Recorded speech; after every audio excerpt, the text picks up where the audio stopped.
and one person that introduced me to New York in a way that very few people get the benefit of seeing the city is our next guest. He, I want to welcome a kind of a legendary broadcaster, but also a legendary crime fighter. He, of course, is the founder and chief executive officer of the Guardian Angels, and he is the Republican candidate for mayor in New York City, my friend, Curtis Sliwa. Curtis, I know there's a lot of hype about Superman, but I always think of you as New York's Batman.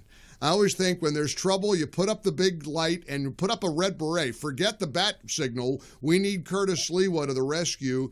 Right now, you are the only Republican in this race, and to try to stop this Zohran Mamdani. Batman, you're our only hope. How are you feeling about the way things are going headed into November? I'm feeling the same way I felt when I took you on that Underbelly tour, Mike, when you were good enough to come down and do afternoon drive time at WABC. And it was the very night we're in Harlem. We're making the tour, and we hear that TWA Flight 800 has gone down in the Mauritius in Long Island. And boy, you jumped into action. You proved that you were the great broadcaster that you were then, and you have continued to be. You were all over that story. You wanted to learn every nuance of it. And I said, boy, this is a true broadcaster. You have it running through your veins and arteries. And likewise, I am the only Republican candidate. And most importantly, what a lot of people don't realize is, sure, Zohran Mamdani is a threat. But the other two Democrats, Cuomo and Eric Adams, have paved the way for Zohran Mamdani. They want migrants to vote, all three of them. I don't. Therefore, the asylum city status that we have, I'm opposed to that. There are a number of other issues that they're in favor of that you would be surprised because you would say, wait a second, I thought that Cuomo and Eric Adams were the opposite of Zohran Mamdani. In many ways, they are not. So if the only way we're going to get this city back on track is not to follow the path of destruction, which Cuomo helped us on as governor and Eric Adams has continued as mayor, but go back to the golden years when we had the best mayor in my lifetime, Rudy Giuliani, for 8 years. We had Michael Bloomberg with Raymond Kelly, the longest-serving police commissioner, for 12 years. And overseeing all that, we had Governor George Pataki, who served 3 terms in Albany and beat the iconic Mario Cuomo. And let me say, I knew Mario and I know Andrew, and Andrew Cuomo is no Mario Cuomo, that's for sure. Curtis Sliwa, you are a guy that, frankly, in a perfect world, if anybody wanted Giuliani, the Giuliani era, you'd have that on steroids with Curtis Sliwa. You, of course, would be the perfect mayor for New York City. No one knows New York like you do. You're pro-police. Your opponent, they're anti-police. You are pro-border security. You're everything that needs to happen. However, let's face some realities. It's a Democrat city. It's a blue, blue, blue city. As you know, one of your opponents, the aforementioned Andrew Cuomo, said the other day, let's take a look at the polling in September, and whoever is in the lead of the three of us, meaning Eric Adams, Cuomo, or Curtis Sliwa, let's coalesce behind the leading candidate in that polling to try to stop Mamdani. What do you make of his proposal? Is there merit to that, Curtis? No, because we're in an era now where you pay for your own polls. In fact, embarrassingly, Eric Adams put out a poll. I don't know why he did, but he did. And it showed that he was dead last. I was ahead of him, followed by Cuomo and then Zohran Mamdani. So I don't think this is going to be determined by polls or Mike Gallagher, whose billionaires have surfaced. We now see George Soros is firmly behind Zohran Mamdani. Cuomo has his billionaires, Michael Bloomberg, and then obviously Eric Adams has his billionaires assembled by Ackman. I'm not supported by any billionaires. The voters are blue-collar working class, and many of them are millennials and Gen Zers. And that's part of my group. You've been with me in the Guardian Angels. I'm all over the world with Guardian Angels now. If I had to depend on people our age, Mike, we'd be taking Bengay baths at night after a long patrol, and you might not see them for a few days. You have to depend on younger people. I trust them to make good decisions.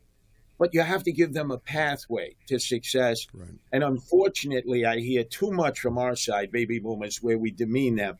They're lazy, they're naive, they bury their heads, their iPhones, smartphones.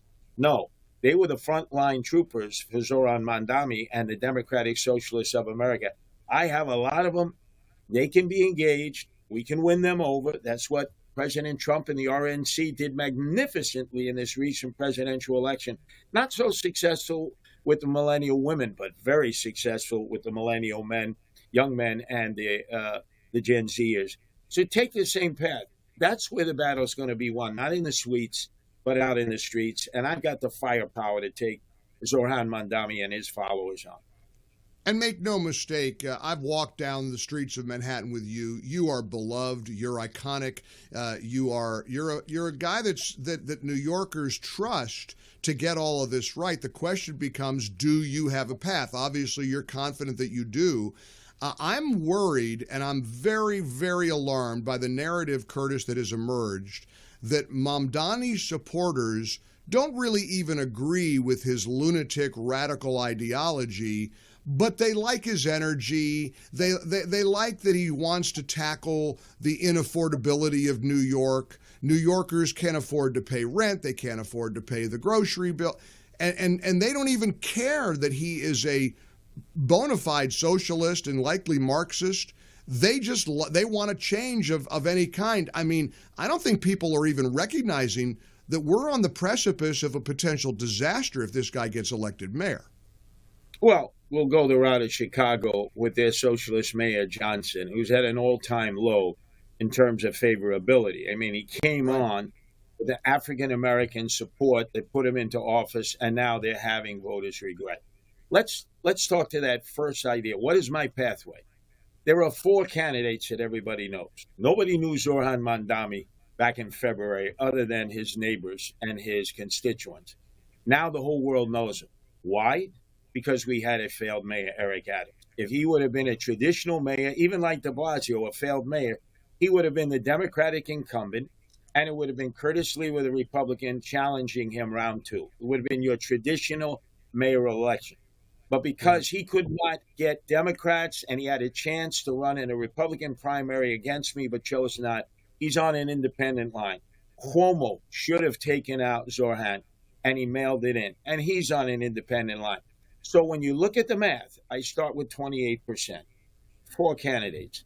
I also have the first ever Protect Animals independent line, no kill shelters, and we're going to put those who violate animals in jail. Because, we live in a city, Mike, no matter what your politics, we lock up toothpaste, but we don't lock up criminals. That's what New York City's known for. We lock up your toothpaste, but not criminals.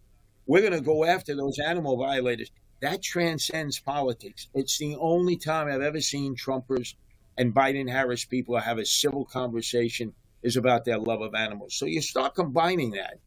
And because I am the people's choice, because I am in the streets, I am in the subways, which is the great equalizer. As you know, Mike, you having been in the subways often.